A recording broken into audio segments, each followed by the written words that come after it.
అందరికీ నమస్కారం. నా పేరు శ్రవంత్ కుమార్, నా భార్య పేరు హెప్సిబా. మేము 2022 నుంచి బరుకెడనాయికి వస్తున్నాం. ఇంతకుముందు నాలో కోపం, ద్వేషం, అసూయత నాలో ఎక్కువగా ఉండేవండి. నేను బరుకెడనాయికి వచ్చాక ఇక్కడ విన్న వాక్యాన్ని బట్టి నీ ప్రవర్తన, నీ బుద్ధి మార్చుకోమని చెప్తారు. ఈ వాక్యాన్ని విని దీపక్కని, శ్రీనివాసన్నని చూసి నా ప్రవర్తన నేను మార్చుకున్నానండి.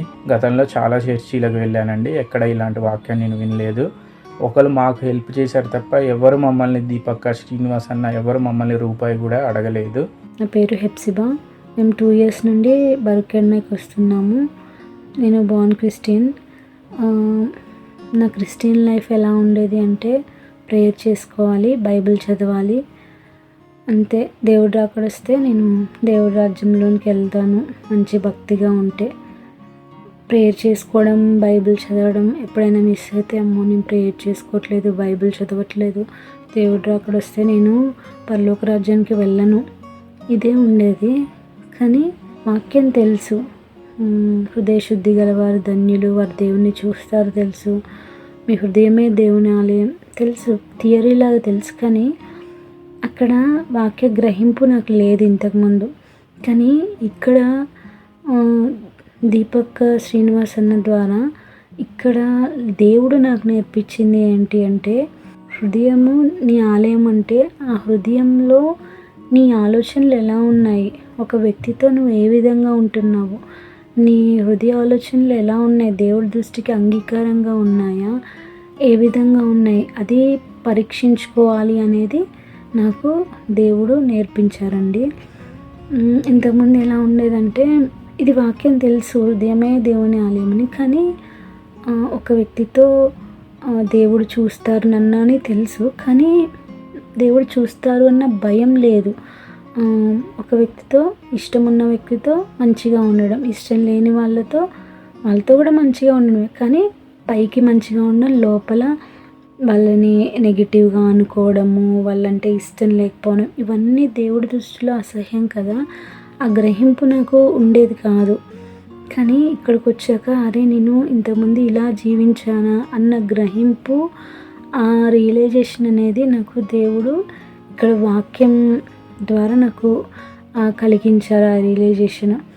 అండ్ ఇక్కడ ఏంటి అంటే వాక్యంని థియరీలాగా చెప్పారండి, ప్రాక్టికల్గా దీపక్క, శ్రీనివాసన్న అండ్ ఇక్కడున్న లీడర్స్ అందరూ అలా ప్రాక్టీస్ చేసి వాక్యాన్ని వాళ్ళు బోధిస్తున్నారు. కాబట్టి ఇలా హృదయంలో కార్యం, ఒకరి జీవితంలో మార్పు వస్తుంది. అంటే ఇప్పుడు నా జీవితంలో ఇంతకుముందు నేను అబద్ధం ఆడేదాన్ని. ఎట్లా అంటే చిన్నవే కదా, మరి ఇప్పుడు చెప్పకపోతే ప్రాబ్లం అవుతుంది కదా, సో అందుకే చెప్పాను, దేవుడికి తెలుసు కదా అని ఇది నా అండర్స్టాండింగ్ ఉండేది. కానీ ఇప్పుడు చిన్నదైనా పెద్దదైనా అబద్ధము అది దేవుడికి ఇష్టం లేనిది. అబద్ధము నేను మాట్లాడితే దేవుడి రాజ్యంలోనికి నేను వెళ్ళను. కాబట్టి అబద్ధం ఆడకుండా ఉండాలి అనేది ఇక్కడ దీపక్ శ్రీనివాస్ అన్న ద్వారా దేవుడు నేర్పించారు. సో అది నేను ప్రాక్టీస్ చేశాను, అబద్ధం ఆడకుండా ఇప్పుడు ఉండగలుగుతున్నాను. అంటే లార్డ్ అట్లా హెల్ప్ చేస్తున్నారు, వాక్యాన్ని పట్టుకొని జీవించడం నేర్పిస్తున్నారు. యూట్యూబ్లో చాలా ఇది కల్ట్, ఇక్కడంతా ఫాల్స్ ప్రీచింగ్, ఆమెకి కొన్ని వీడియోస్ పెట్టారు కదండి, ఆమెకి పిచ్చి పట్టింది అనుకుంటా అలా చేస్తుంది. పిచ్చి పడితే ఒకప్పుడు అబద్ధం ఆడే నేను ఇప్పుడు అబద్ధం ఆడకుండా మార్చుకోగలుగుతుంటే పిచ్చి పట్టే వాళ్ళైతే నేర్పించరు కదండి. ఒకప్పుడు నా భర్తకి నాకు మధ్య అండర్స్టాండింగ్ ఉండేది కాదు. చిన్న విషయాల్లో ఆర్గ్యుమెంట్స్, తను ఒక మాట అంటే నేను 4 మాటలని ఇంకా అక్కడ ఆర్గ్యుమెంట్ పెంచి అక్కడ నేను ఏడ్చి అలగడము, ఇంకా సమాధానం లేకపోవడం ఉండే నా లైఫ్లో. ఇక్కడ వాక్యం ఇక్కడ వాక్యం ద్వారా దేవుడు నేను ఏ విధంగా ప్రవర్తించాలి, 1 Peter 3rd chapter 2nd verse, నీ ప్రవర్తన, నీ పవిత్రమైన ప్రవర్తన వలన నీ భర్తని రాబట్టవచ్చునని వాక్యం ఉంది. అది చదివాను కానీ నాకు గ్రహింపు లేదు. కానీ ఇక్కడ నాకు నేర్పించింది, అది కల్ట్ అయితే ఇక్కడ నాకు నేర్పించింది ఏంటి అంటే, ఫస్ట్ నువ్వు మంచిగా ఉండు, నువ్వు మారు, నీ ఆలోచన, నీ ప్రవర్తన నువ్వు ప్రతి విషయంలో తగ్గించుకొని నువ్వు మంచిగా ఉన్నప్పుడు ఆటోమేటిక్గా నిన్ను చూసి నీలో మార్పుని చూసి మిగతా వాళ్ళందరూ మారుతారు అనేది నేర్పించారు. ఇక్కడ కల్ట్ అయితే ఇది కరెక్ట్ కాకపోతే పిచ్చి పట్టిన వాళ్ళైతే ఇట్లా నేర్పించారు కదండి. ఇది సత్యం అండి. ఎందుకంటే మా లైఫ్లో ఇప్పుడు నా భర్తతో నేను సమాధానంగా ఉండగలుగుతున్నా. అసలు మాకు ఏ డిస్టర్బెన్సెసే లేవు. చాలా నిజంగా అంటే కొన్ని కోట్లున్న సమాధానం లేని వాళ్ళు ఉన్నారు, కానీ సమాధానం అనేది మా లైఫ్లో మేము చూడగలుగుతున్నామండి. ఇక్కడ ఇంకేంటి అంటే అమ్మగారు కన్నీళ్ళు కారుస్తుంది. పాపం డబ్బుల కోసం అనుకుంటా అని అన్నారు. కానీ డబ్బుల కోసం కన్నీరు కార్చే అంత దిగజారిన స్థితిలో అయితే దీపక్ వాళ్ళు లేరండి. అండ్ అక్కడ దేవుడి ఆత్మ, అక్కడ దీపా సిస్టర్లో ఉంది దేవుని ఆత్మ. మేము అదే చూసాం. ఎందుకంటే వాక్యం చెప్తున్న స్వరం వినడం, ఆ వాక్యము మాట్లాడుతుంటే ఆ దేవుని ఆత్మ దీపక్కలో ఉండి మాట్లాడడం, అది మేము సెన్స్ చేయగలుగుతున్నామండి. అండ్ డబ్బుల కోసం ఏడ్చేంత దిగజారిన స్థితిలో అయితే లేదు. ఎందుకంటే ఇక్కడ నేను ఏ చర్చిలో చూడలేదు. చిన్నప్పటి నుంచి నేను చాలా చర్చెస్కి వెళ్ళాను, మీటింగ్స్కి వెళ్ళాను. ప్రతి ఒక్కరు కూడా కానుకల గురించి చెప్తారు, దశంభాగాల గురించి చెప్తారు. కానీ అసలు ఇక్కడ ఫాదర్స్ హౌస్లో కానుకలు అనేదే ఉండదండి. ఆఫరింగ్ బాక్సే ఉండదు. నేను ఫస్ట్ అసలు షాక్ అయ్యా. ఫస్ట్ బరుక్కెడనకి వెళ్ళినప్పుడు అసలు అదేంటి ఆఫరింగ్ బాక్స్ లేకపోవడం. తర్వాత వాక్యం వింటున్నప్పుడు ఏంటంటే వాళ్ళు చెప్పేది, ఫస్ట్ నువ్వు మారాలి, నీ ప్రవర్తన మారాలి, నీ జీవితం మారాలి, నీ జీవితము దేవుడికి అంగీకారంగా ఉండాలి, అది దేవుడు చూస్తారు. కానీ నువ్వు మారకుండా నువ్వు ఇచ్చే కానుకలు తీసుకుంటే దానికి నేను లెక్క చెప్పాలి, ఇంకా బోధించే వారికి ఎక్కువ శ్రమ అని దానికి వాక్యానికి భయపడతారండి వాళ్ళు. కల్ట్ అయితే అట్లా వాక్యానికి భయపడరు కదండి. ఒక్క రూపాయి కూడా అసలు ఆఫరింగ్ బాక్సే ఉండదండి ఫాదర్స్ హౌస్లో. ఇంకా ఎట్లా అంటే ప్రతి విషయంలో ఏ సిచ్యువేషన్ ఉన్నా ఏది చెప్పినా కానీ మాకు వాక్యం ద్వారానే నేర్పించారు. కానీ బయటది ఏది బయట విషయాలు ఏమీ చెప్పడం ఎగ్జాంపుల్స్ ఉండదు. నాకు ఈ పరిస్థితి ఉంది అంటే నేను ఫస్ట్ ఇక్కడ ఫాదర్స్ హౌస్ రావడానికి ఫస్ట్ అంటే నాతో దేవుడు మాట్లాడింది దీపక్క ద్వారా ఏంటి అంటే, నేను ఒక వ్యక్తి నన్ను ఒక మాట అంటే ఇంతకుముందు బాగా ఆలోచించేదాన్ని. అజంప్షన్స్, అట్లయితుందేమో ఇట్లయితుందేమో ఇలా అయితే ఎట్లా అన్న ఒక భయము, ఒక్కదాన్ని ఆలోచించడము, ఊహించుకొని ఏడవడం, ఈ అజంప్షన్స్ బాగా ఉండేవి. కానీ అవన్నీ ఎవరిస్తున్నారు అనేది నాకు తెలియదు ఒకప్పుడు. కానీ ఫస్ట్ నాతో నేను ఒక వ్యక్తి నన్ను అన్న మాటలు బాగా, నేను పడుకున్నా కూడా నిద్రపోతున్నా కూడా అవే గుర్తు రావడము. ఆ సిచ్యువేషన్లో నేను బరుకెడనకి వెళ్ళినప్పుడు నాకు వాక్యం ద్వారా దేవుడు ఏం మాట్లాడారంటే, ఆ ఆలోచన వదిలే, ఆ మనిషిని వదిలే, ఇది నీకు సమయమా అని మాట్లాడారు. ఇంకా నాకు అక్కడ ఎలా నేర్పించారంటే, ఒక ఆలోచన వస్తుంది అంటే అది ఎక్కడి నుంచి వస్తుంది అని. అక్కడ మాథ్యూలో ఉంటుంది కదా, ఆ సాతాను దేవుడి దగ్గరికి వెళ్ళి, ఇదిగో ఈ కొండ పైకి తీసుకెళ్ళి, ఇగో ఈ రాజ్యాలని నీకు ఇస్తాను అని అన్నప్పుడు దేవుడు అంటాడు, సాతాను వెళ్ళి నీ దేవునికి నమస్కరించాలని రాయబడి ఉంది కదా అన్నప్పుడు అది వెళ్ళిపోద్ది. సో అట్లా సాతాను మన దగ్గర కూడా చిన్న చిన్న డిస్టర్బెన్సెస్ ఏమైనా జరిగినప్పుడు అది ఒక వ్యక్తి ఒక వ్యక్తి అన్న మాటలు నాకు గుర్తొస్తున్నాయి కదా, అవి గుర్తు తెచ్చేది సాతాను.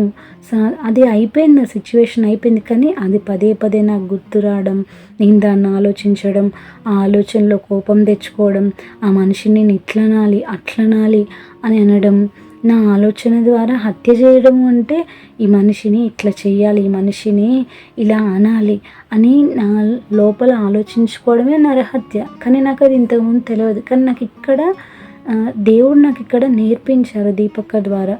అది నరహత్య.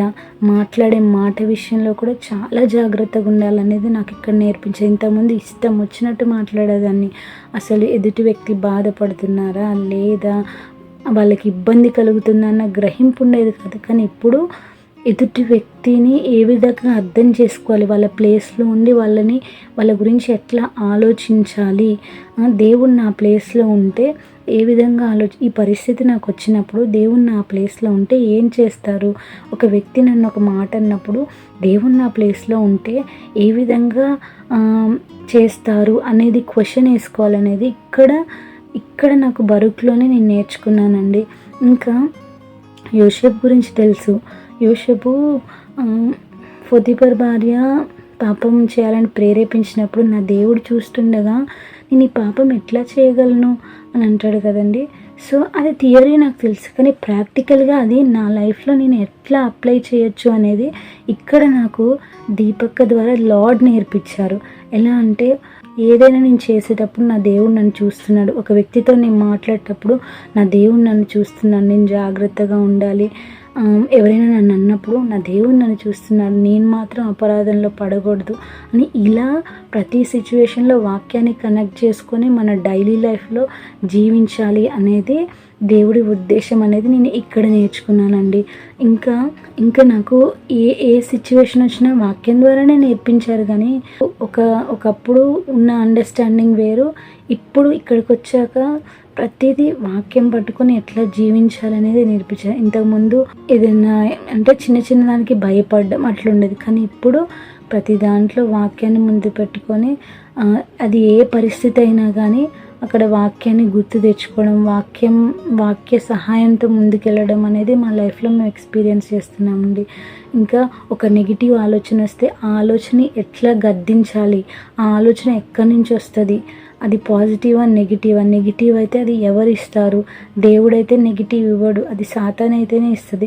సో దాన్ని ఏ విధంగా ఓవర్కమ్ చేయాలి అనేది కూడా ఇక్కడ వాక్యం ద్వారా నేర్పించారండి. ఇక్కడ అసలు మనీయే ఆశించారండి. అసలు ఇక్కడ ఎక్కువ చూసేది ఎలా కాపాడాలి, ఎలా పాపం నుండి వాళ్ళని బయటికి తీసుకొని రావాలి, ఇదే ప్రతి విషయంలో కూడా వాక్యమే అండి.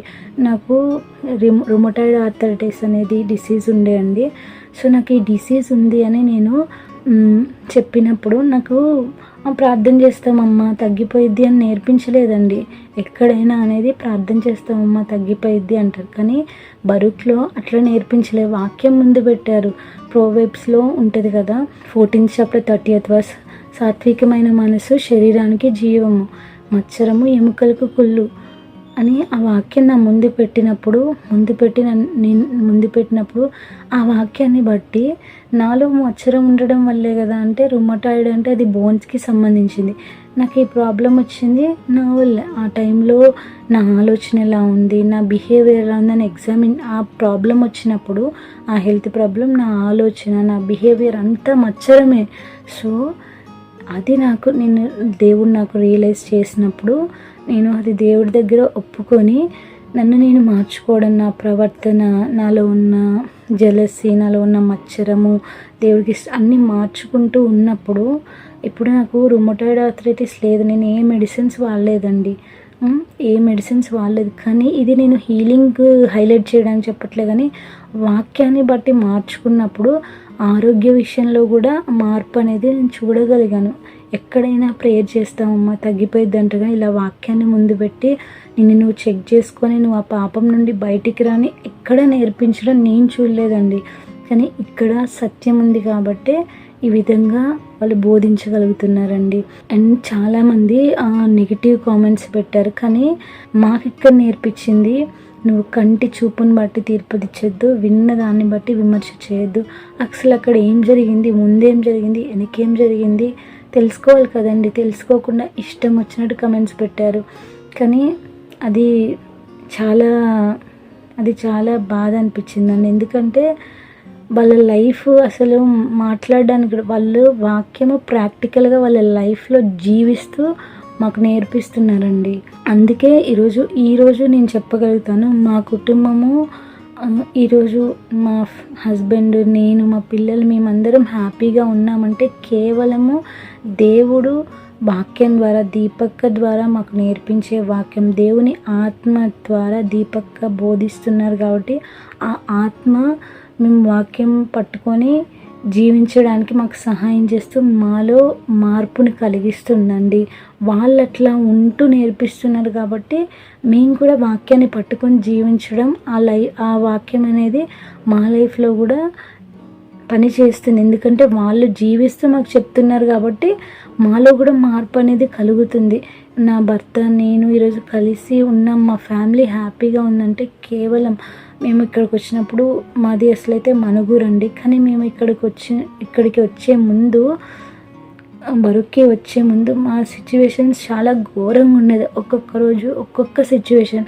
కానీ దేవుడు ఎట్లా అంటే కేవలం నేను ఈ వాక్యాన్ని పట్టుకొని ఈ వాక్యం నన్ను ఆకర్షించింది కాబట్టే దేవుడు ఎట్లా మమ్మల్ని అగ్నిలో నుండి లాగినట్టు మమ్మల్ని బయటికి తీసుకొచ్చారండి. లేకపోతే మా ఫ్యామిలీ అయితే ఏ స్థితిలో ఉండేదో కూడా మేము చెప్పలేము. కేవలము ఇక్కడ ఈ వాక్యం పట్టుకొని ఈ వాక్యం ద్వారా మార్చుకోవడానికి దేవుడు మాకు సహాయం చేశారు కాబట్టి ఈరోజు నా ఫ్యామిలీతో మేము హ్యాపీగా ఉండగలుగుతున్నామండి. Thank you lord. Thank you Baruch అడోనై.